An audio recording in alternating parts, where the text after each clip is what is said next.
নমস্কার বন্ধুরা, আজ আবারও চলে এসেছি আরেকটা রেসিপি নিয়ে। আজ আমি আপনাদের সাথে শেয়ার করব হিং দিয়ে আলু পটল কুমড়োর তরকারি।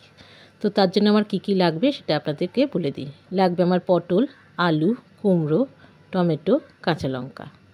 এবারে আমি গ্যাসে কড়াই বসিয়ে দিয়েছি। কড়াই বসিয়ে আমি 3 টেবিল চামচ সর্ষের তেল দিয়ে দিলাম। আমি সর্ষের তেলেই রান্নাটা করছি বন্ধুরা, আপনারা চাইলে সাদা তেলেও করতে পারেন। তেল আমার গরম হয়ে গেছে, এবার আমি দিয়ে দেবো পটল। প্রথমে পটলটা আমি ভেজে নেব। তা পটলটা আমি হালকা করে ভেজে নিচ্ছি। পটলে আমি সামান্য লবণ দিয়ে দিলাম। লবণ দিয়ে হালকা করে পটলটা আমি ভেজে নেব। আমি পটলে কোনো হলুদ দেব না বন্ধুরা, হলুদ দিলে ভীষণ তেলটা কালো হয়ে যায়, তাই জন্য আমি পটলে হলুদ ব্যবহার করলাম না। তো আমার পটল ভাজা হয়ে গেছে, পটল ভাজাটা আমি তুলে নিচ্ছি। এবার ওই একই তেলের মধ্যে আমি কুমড়োগুলোও ভেজে নেব। তো কুমড়ো আমি দিয়ে দিলাম, দিয়ে ভালো করে নাড়াচাড়া করে লাল করে ভেজে নেব। আপনারা লক্ষ্য করবেন বন্ধুরা, আমি কিন্তু কুমড়োর মধ্যে কোনো লবণ ইউজ করিনি। তো কুমড়ো আমার ভাজা হয়ে গেছে, আমি কুমড়োগুলো পটলের সাথে তুলে রাখছি। তারপর আমি কড়াইতে যেটুকু তেল আছে সেই তেলের সাথে আমি আরও 1 টেবিল চামচ সর্ষের তেল অ্যাড করে দিলাম। তো তেলটা আমার গরম হয়ে গেছে। এবার আমি এতে দিয়ে দিলাম ফোড়নের জন্য 5 ফোড়ন, একটা তেজপাতা, 2টো শুকনো লঙ্কা, আর দিয়ে দেব চা চামচের হাফ চামচ হিং।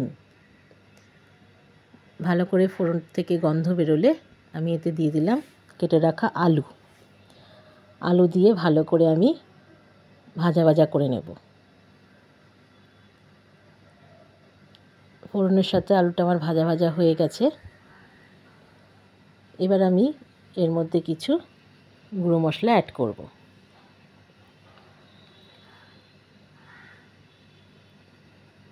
তো গুঁড়ো মশলার মধ্যে এবার দিচ্ছি আমি হলুদ গুঁড়ো, জিরের গুঁড়ো, লঙ্কার গুঁড়ো, আর দিয়ে দেব আদা বাটা, দিয়ে দেব টমেটো কুচি আর কাঁচা লঙ্কা। এবার গুঁড়ো মশলার সাথে আলুটাকে ভালো করে আমি কষিয়ে নিচ্ছি। এবার মশলাটা কষানোর জন্য সামান্য একটু জল দিয়ে দেব। তো মশলাটা আমার কষানো হয়ে গেছে, মশলার থেকে তেল ছেড়ে এসেছে বন্ধুরা। এবার আমি দিয়ে দেব ভেজে রাখা পটল আর কুমড়ো। ভেজে রাখা পটল কুমড়ো দিয়েও আমি ভালো করে আলুর সাথে কষিয়ে নেব। এবার আমি স্বাদ অনুসারে লবণ দিয়ে দেব। লবণ দিয়ে আমি ভালো করে পটল আলু কুমড়োটাকে কষিয়ে নিচ্ছি। কষানো হয়ে গেছে বন্ধুরা। এবার আমি দিয়ে দেব পরিমাণ মতো জল। পরিমাণ মতো জল দিয়ে দিলাম, দিয়ে আমি ঢাকা দিয়ে কিছুক্ষণ সময় রান্না করব।